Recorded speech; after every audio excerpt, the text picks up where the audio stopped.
Bonjour, bienvenue à Château Margaux.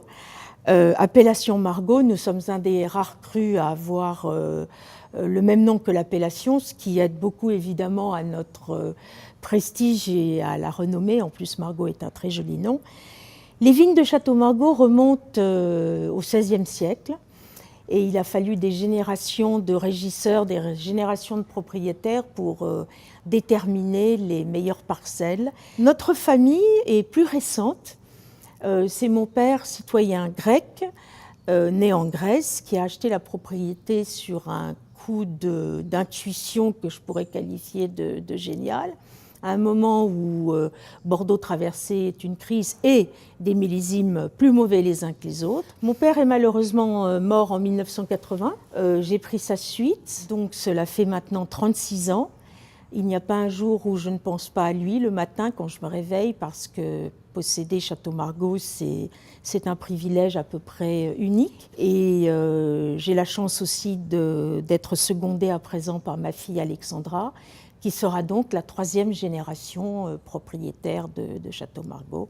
Donc j'ai beaucoup d'atouts du passé et un avenir souriant devant moi. Nous sommes connus un peu comme la gant de velours autour d'une main de fer, car Margaux, sa puissance, sa capacité de vieillir n'apparaît pas tout de suite. C'est très harmonieux, c'est très élégant. Nous produisons trois vins rouges, le Château Margaux, qui est un premier grand cru classé, donc. Nous faisons également un deuxième vin qui existe depuis le début du XXe siècle, qui avait été un peu abandonné à l'époque des anciens propriétaires et que mon père a tout de suite restauré. Le pavillon rouge représente 35% environ de la récolte chaque année. Là aussi, nous avons fait une énorme sélection, car le pavillon rouge étant de plus en plus réputé, il faut qu'il soit au moins égal à l'attente que les consommateurs internationaux nous en font. Et nous avons créé un 3e vin il y a quelques années.